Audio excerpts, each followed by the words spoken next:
Welcome to another Wellness Wednesday. I'm Dr. Court from Bay Community Health, and we are going to go ahead and get started. I want to, if you hear the weird noises, that is, of course, Bentley in the background, um, eating a delicious treat. So apologies for the crazy pig noises. Anyway, okay, today, oh my goodness, she is definitely going at it today. Today, we're going to talk about a book, and of course, I didn't bring the book with me today, but it's you will see the cover in a second. It's I wanted to look at it. This book was recommended to me. It's called Masterminds and Wingmen. Um, it is about boys in their tweens and teens, so middle and high school age, even a little bit into young adulthood, and basically, um, you know, how they handle things and what we can do. What are the lessons from that? So in this particular book, I pulled this quote from the book. It isn't enough to say, be honest, or do the right thing as parents, right? We have to, because in the moment of conflict, many of us lack the skills to move through fear and put our values into action. The context of the situation really matters more than a catchphrase. And what's way more useful for boys is to talk to them about what integrity looks like when you're under duress. So I will give a shout out to some dear friends of mine that went to the Naval Academy. And something that they always say to their kids is, what does integrity look like? And the answer that they give is integrity is doing the right thing even when no one's looking. And so taking that little nugget away, you know, I love that quote, and we have definitely used that with our own kids. I've used that with my kids. And yes, talking about integrity, talking about it, and doing the right thing. Well, also definition of terms is helpful. What does right mean? We've all been there where we're not sure what the right decision is. Maybe there are two wrong decisions or two okay decisions. Um, we deal with that as adults. So how would we expect kids to know what right means? So defining terms can be really helpful too. Okay, so that's what we're going to talk about today. This is the cover of what the book looks like. I want to give a little overview of what the book is itself. Masterminds and Wingman is written by Rosalind Wiseman. You may know her from a previous book that was written about queen bees and wannabes, which is basically the female version of this book. This book's all about boys. I will try and do one on queen bees and wannabes also, so that we give each gender equal time. Um, this book in particular sheds some light on the social lives of boys, like I said, in middle and high school, and how they form friendships, the emotional pressures they face, and what they wish adults understood about them. The work is based on real conversations Rosalind Wiseman has had with boys, and it's also grounded in her experiences, and it's research backed, right? A lot of the stuff that she uses and talks about has been backed by some research in the social sciences arena. So today we're going to highlight key lessons from the book and connect them to some actionable strategies you can use at home. I, again, really apologize for the very loud bulldog that is in the background. Um, so one of the core dynamics in Masterminds and Wingmen is the concept of boys wearing emotional masks. We all wear emotional masks sometimes. Certainly, I know a lot of parents that come into my office want to hide their emotions from their kids, and I've talked about it before that sometimes that's okay, and sometimes that's a really good idea, and sometimes it isn't. Um, well, boys are no different. Girls aren't any different either. We'll get into that one another time. Boys are often conditioned from a very young age, especially in Western culture and certainly in some other cultures around the world, to hide their vulnerabilities and act tough, right? I remember the term rub some dirt on it. It was not acceptable for, boys don't cry, things like that. Wiseman describes the act like a man box as a societal framework that kind of pressures boys into suppressing their emotions like fear and sadness while emphasizing traits like dominance and strength. So within their social groups, boys often take specific roles, like the mastermind who tends to lead, or the wingman who supports the leader. Understanding these dynamics is crucial for us as parents because they shape how our boys relate to each other in the world. And there are some other key social roles like entertainer or bystander. So you might have a child that tends to be the entertainer, right? They might try and act like the class clown. They tell jokes a lot. They try and be silly. That's their way of fitting in to a larger social construct. Um, so there's a lot to consider there. Hold on one second while I move my bulldog.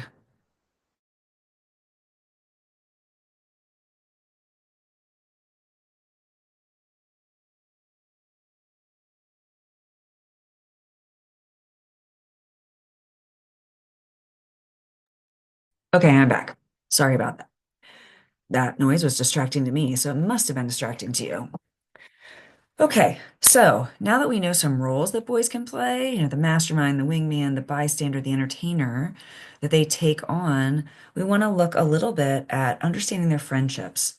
At this age, middle school and high school, this is where kids start to shift from the the people in their lives that are helping them shape their self-worth, their identity, shift from primarily and only being parents and very close relatives to friends.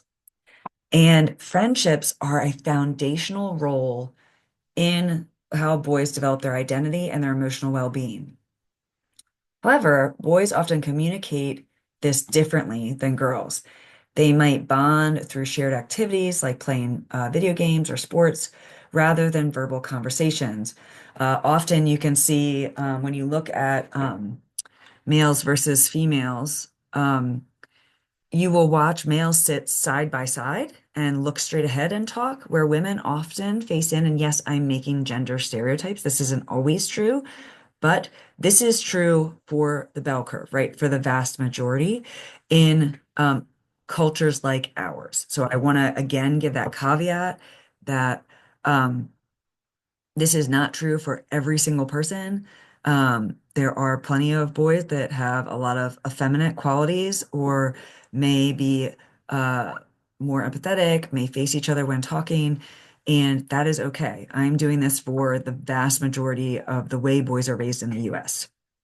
Um, and again, framing and giving you a summary of what this book talks about and the research that Wiseman has done. So, when conflicts arise with boys, they may avoid direct confrontation and instead let time pass to resolve the issues. Um, and it might end up in something that becomes like an explosion. With girls, a lot of times there's passive aggressive behavior. So as parents, it's essential to respect these differences, right? Encourage your sons to share their feelings without forcing them to communicate in ways that feel unnatural to them. I actually saw this the other day in my son's basketball game. I coached them, and one of the players, he's one of the most skilled players on the team, was really upset at the loss. And it was a winnable game for our team. And I did want to talk to him. I felt kind of obligated as a psychologist and a therapist to be like, wow, here's this kid that's upset. I should probably switch caps here and, ask him how he's feeling and what he's going through. And realized really quickly that, maybe that wasn't my role and he wasn't ready to share. And maybe he didn't even know. This is often true in kids, and we've talked about this before, that kids don't have a full emotional vocabulary, right? They don't have, and I show this to adults, they don't have the feelings wheel that's this big, that's this many different words for emotions, right? They might have 5 or 6 words, maybe a little bit more. And sometimes they're not really sure how those emotions connect. So we really want to be certain that we're not forcing them to try and discuss something that they don't fully understand themselves or have the right words to describe. We'll discuss later some strategies to help support you in building strong, healthy relationships and helping them to encourage them to find the vocabulary and be better able to articulate how they're feeling. And certainly, I think schools today are doing a much better job. The school psychologists are much more active in teaching social emotional intelligence than they were when I was growing up. So we're getting there, but there's still a lot of growth to be done. So despite the societal stereotypes, boys experience deep emotions just like just like girls. They just express them in aggregate, right? And on average, a little bit differently. They may express them in ways that might not be immediately obvious. Stress or anxiety in boys can show up as irritability or withdrawal, or physical complaints like headaches and stomach aches. Now, I will tell you that particular one, the physical one, that happens in girls too. We see that a lot, and I will give kudos out to school counselors. They are often tuned into that, especially when a child seems to come with a stomach ache at the same time every day. Very quickly we're realizing that usually is associated with anxiety and not really a digestive issue, although we of course have to rule out anything medical. Creating a safe space for boys to open up is critical. This may mean having casual conversations while doing an activity together, right? Instead of having them like say, and think about this if you have a partner or, you know, we need to talk. Never want to frame a situation like that. Then immediately people are on the defensive and they shut down. I call it turtling up, right? They go into their shell. They're not going to share anything. Instead, maybe have them help you make dinner or help them clean the car or go on a walk with them or throw a ball or kick a ball around, right? Shoot hoops, something like that, and have a conversation while they're doing something that is more casual can help open up conversation. Another place I never want to see really tough conversations with kids and parents is in the car. I know this is a hard one. I've definitely done it before, and I'm trying my best not to do it, is having a conversation with your kid after a sporting event or, some sort of drama event, a dance event, some sort of competition, something that they had to perform, right?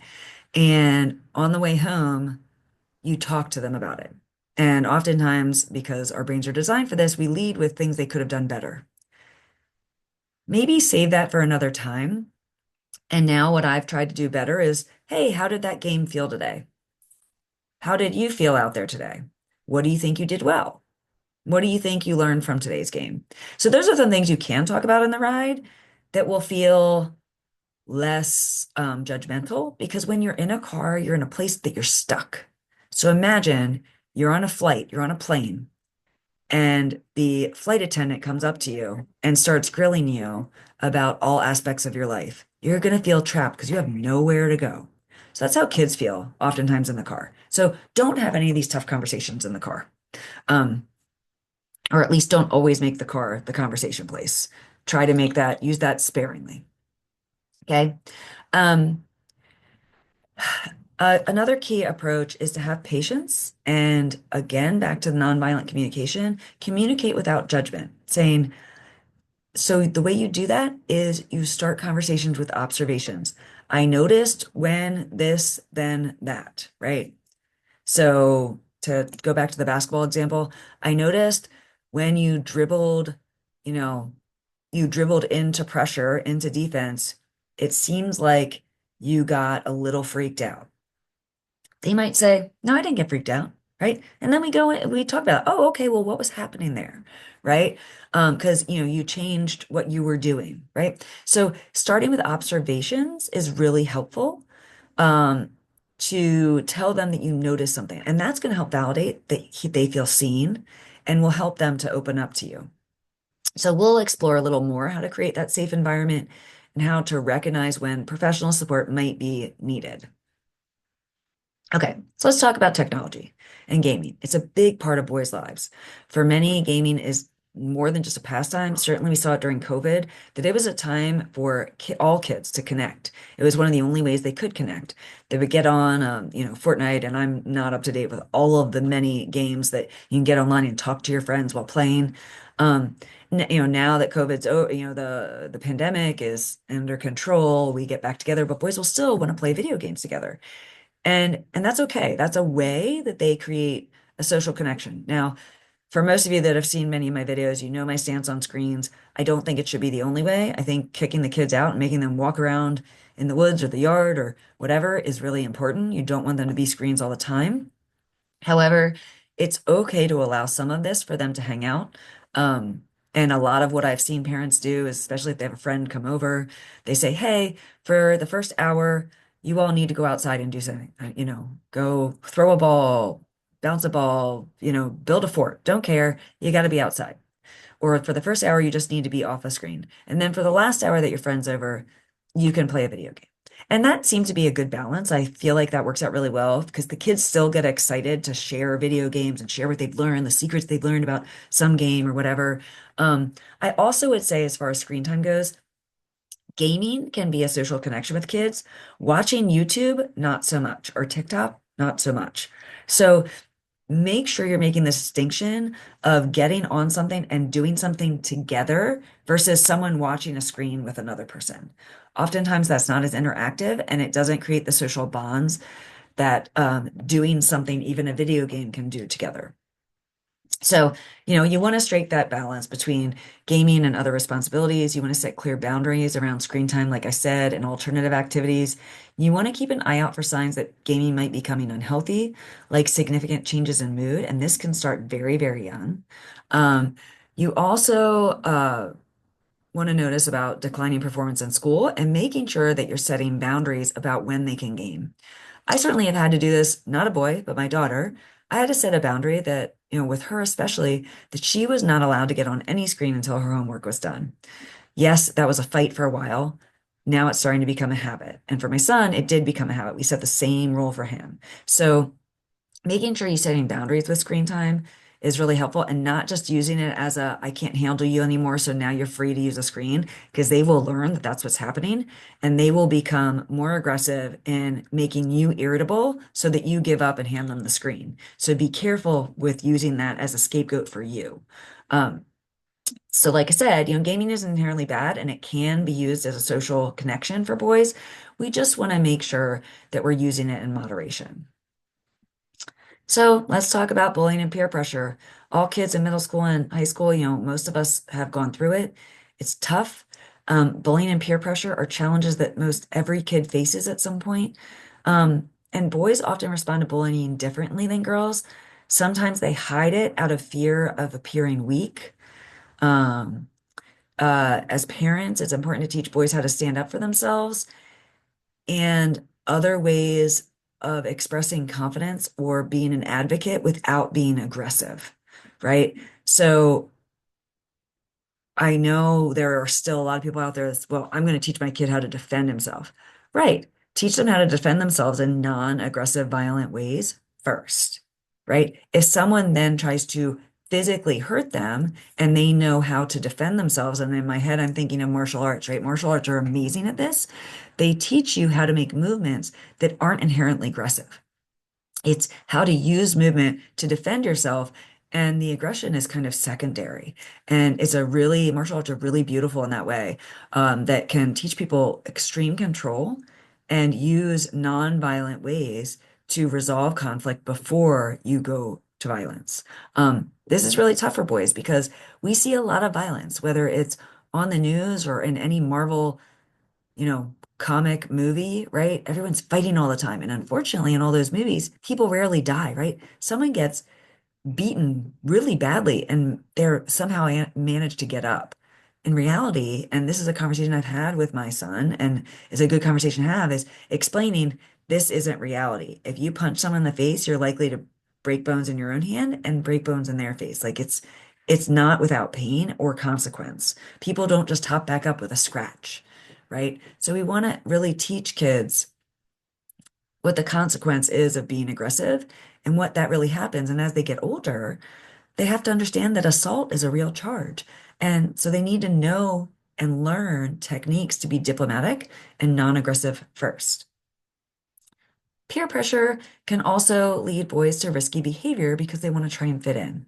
So again, having open conversations around values and not just your values, you want to be curious about the values that your kid has. Now that they're getting into their teen years, their values might be different than yours, and you need to be open to hearing that. You can challenge it, and you can challenge it and also be open to hearing it without being dismissive. And it's a delicate balance. I don't always do it well, right? But I try. I really try to hear what they believe and then talk through it. And then, for those of you that know me, I go to research. I go to research. I go and see what thousands and thousands of people have been tested on and what's come up with and interviews that have been done to try and see if that's something I can show to my kids and say, hey, this is the reasoning behind this. then that helps them to understand in a way that is somewhat unbiased, right? Um, so being and doing that and giving your kids the space and the stage to express how they feel is going to help create a safer space for them. They're going to be more willing to come to you to talk about the hard stuff. It is hard. There have been plenty of times, and again, I haven't always done this well, but there are plenty of times where my kids are doing things I don't like, and I have to take a breath and talk to them slowly. Um, and in very recent history, I've had to do this. And I've also watched other adults where they see the same thing and immediately their emotions escalate to anger, irritability, and they exude that, right? They express that outwardly, and the kids shut down. The kids immediately decide you're mean, never want to share something with a mean person, or you don't understand them, not going to share with someone that doesn't understand you, or you know, that you just don't care about them, also not going to share with someone like that, right? These judgments are made when you express being mad, being angry, being disappointed. These are all judgments. So you really want to try to taper that as best as possible and go in and say like, hey, again, I noticed something, and you can tell them how it made you feel. I've had situations before where my own kids have addressed me in ways that maybe sometimes we joke around with some, silly names, but when it goes to the extent of the silly names are kind of mean and they keep going and pushing on it, you have to kind of sit your kid down, probably not in front of their friends, right? But sit down and say, hey, it's one thing to do that once, or it's one thing to say that when we're in our own home and we're kind of being silly, but when you start to do it in front of your friend repeatedly, it starts to feel a little different. And set the boundary of this isn't okay. The bulldog's back. Okay, so again, like I said, setting boundaries are really, really important. So make sure with your kids, and this goes back to the definition of integrity, right? Teaching your kids what integrity looks like in your own house, right? Oftentimes I will brushing teeth for when my kids were younger was a big deal. So I would ask them, have you brushed your teeth? And of course, I had two different kids. One kid that would always tell me whether they had or they hadn't. And then I would ask that would say thank you if they told the truth and tell them to go upstairs and brush their teeth or, work out. Like what's keeping you from brushing your teeth, that kind of stuff. And then with the other one, they knew if they just said yes, they might get out of it. And at first, I was not keen to this, and I caught on quickly. So instead, I would say, hey, can you please go double check that you brushed your teeth? Because sometimes you forget. Sometimes I forget, right? And that took the pressure away and the judgment away. Then they had a chance to redeem themselves. And most of the time, they go back upstairs and brush their teeth and go. And over time, they've learned to be better. That now my kids will be like, maybe I'll go check, right? And so now I'm not getting mad at them for potentially lying. I gave them a second chance, and then they get to learn that if they do it, they're not going to get in trouble. Instead of jumping to like, why are you lying to me? This is bad. Try a slightly softer approach. Sometimes it can be really helpful. Okay, parent strategies. We talked a little bit about integrity. I think defining terms is really important. Like, what is integrity? What is trust? How do you build trust? Building trust with your kids is so foundational in guiding them through this time. And hopefully, you've been working on building trust with your kiddos from day one. It's tough. It's tough to build trust. But the big thing is you have to be honest with your kids and you have to expect honesty from them, which goes back to the boundaries thing, and also give them an opportunity to understand what honesty looks like. We obviously know what it is, but sometimes they don't. They might not fully understand what respect looks like. There's a way to explain what respect is without being mean or bullyish. Okay. So this means being consistent in your words and your actions, showing them what it looks like, right? Modeling the behavior you want to see, showing respect for their feelings and thoughts. So you have to do what you expect your kids to do. Now, I understand that kids are kids and they might not understand things. So there are going to be certain things that you're going to do that kids cannot. Most of these are age or skill related, and you can very quickly tell them, no, you're not allowed to, you know, I don't know, do this because one, you're not old enough and it's not legal for you, or two, your feet can't reach the whatever. There are all sorts of reasons. You can use really logical reasons why it's not up to them yet. And what you don't want to do is make them feel like they are incapable. What you want to say is, yeah, you're not ready for this yet. Or you can do it with me. So I have a space in my house where I have some workout equipment. I basically told my kids you can't go in there without an adult because one, a lot of that stuff's super heavy and you could get hurt. There are a lot of basic rules that I follow when I go in there that you need to be aware of. And so for now, while you're young and you're still growing, you're still trying to figure this out, you can go in that room with me and I'll make sure that you're doing things properly. And we'll continue to do this until you show me that you can do respect to the rules and do this properly on your own. So that's a way of setting boundaries, respecting them, allowing them the freedom to try new things and not, if we just restrict things from kids, they'll either do it behind our back or two, they will decide that they can't trust their own instincts and emotions. And so they will either become unable to do anything without it being dictated to them, or they'll just do things out of impulse or whatever their friends want them to do because they don't trust their own instincts. So by giving them and allowing them to make decisions and then talking through with them or explaining why they're not allowed to do something yet, that really helps them have something to grow towards, have something to reach for. Um, Sometimes the truth can be difficult. Sticking to the facts as much as possible is helpful. I've talked about this before with grief and death. It might be hard to talk about that, you've lost someone close to you, but be honest, death is a part of life.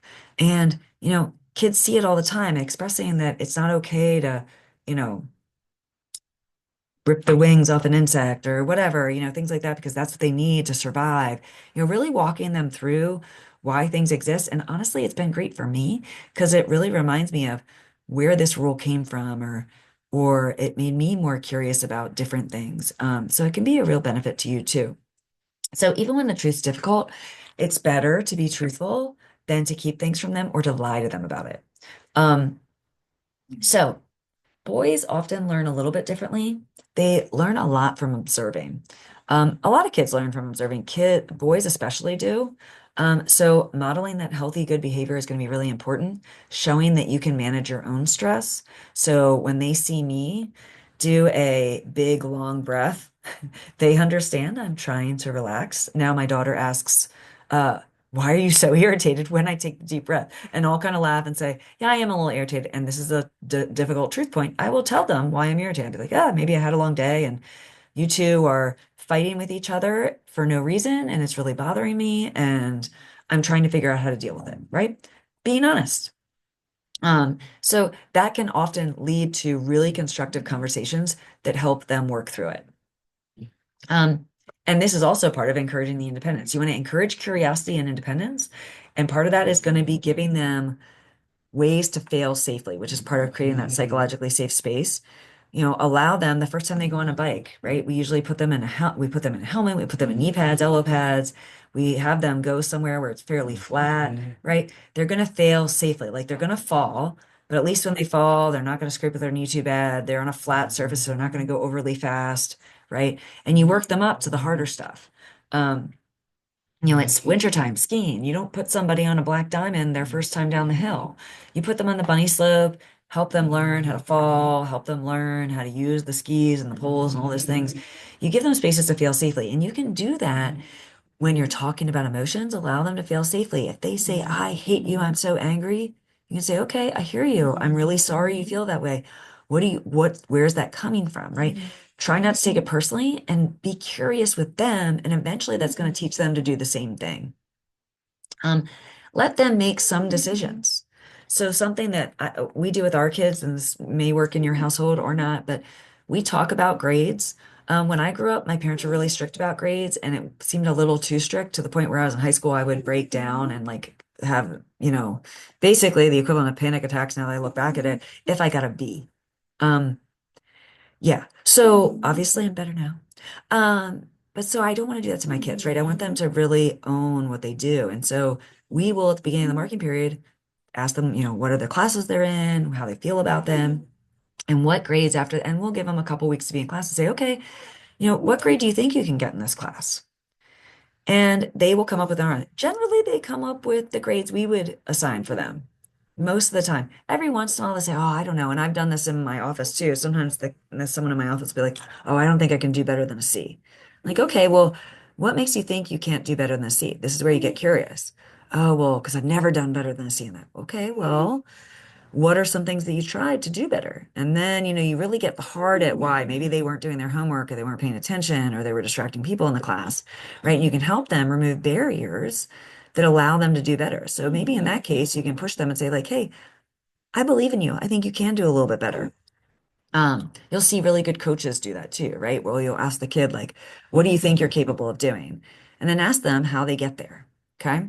So encouraging independence by letting them make some decisions. This could be involved with dinner, right? Give them a lot of options and say, what do you think you should eat for dinner that will give you enough energy to go to practice afterwards or, to stay up and not be tired while you're doing your homework? Um, those can be decisions you can help them make. Okay, so key takeaways from this book, Masterminds and Wingmen.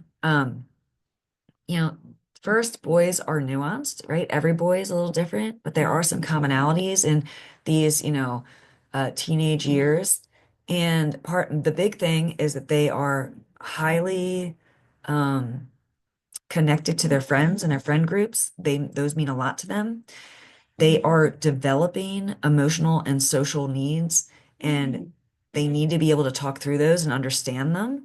So being there and listening and being curious without judgment is going to be huge in helping your kids communicate to you as they get older. And it will build trust and it'll make a world of difference. Being aware of societal pressures and even expressing. I did this to my daughter the other day and said, "Hey, you know what? I can't imagine. I know that you and your brother have a harder time staying off screens because than I did when I was a kid. Because when I grew up, and this is going to date me, but really only good TV came on Saturday mornings because there was cartoons and they were kind of fun to watch, or Thursday night at 8 o'clock because that's when the good TV show was on. Other than that, TV kind of stunk and I didn't really want to watch it. So I would do other things, right? And not all my friends had video games, and some of us did. So I couldn't always do something that felt fun. And now you have on-demand things that you want to watch all the time. So I know how hard it is for you to try and avoid that. So I validate that for them, right? I let them know that I'm trying to understand and I can see how it's different and that they can't do things just like me. That will feel good to them because they'll feel like, "Oh, okay, well, they get that." And then talk to them about how they can stay away from making bad decisions or work through decisions or be healthier. Um, when you talk to them and help them make those decisions, that goes to the independence part. They're going to start to trust their own decision making and they're going to be much more likely to make a good decision or stand up to a friend's bad decision than they would if you just make the decisions for them. It's hard. It takes more time. It takes more patience. And I know I have not always done it well. And I'm telling you, the research supports this. So do your best to use observation without judgment, listen and be curious without judgment, and then help them work through the thought process. Sometimes they might be really surprised you and come up with solutions that are super cool. You're like, oh my gosh, that is a cool solution. I never thought of that before. This will help them build confidence. It will build trust between the two of you. So when they have bigger problems, they will be willing to share them with you. So I hope this was helpful today. Now it's your turn to go out and figure this out. If you want, buy the book. I get nothing for it. It's just a book that I've really enjoyed reading. I thought it had a lot of good stuff in it. Um, and I'd love for you to post specific questions you have about this, specific challenges that you have, any specific scenarios that you would like advice on related to this. Feel free to share, and we will write back and try and help you out without judgment. Right? That is the rule of the game here. So go forth, do your best. Thank you for being here today and your dedication to supporting your sons. I hope you have a great rest of your week, and I'll see you next week.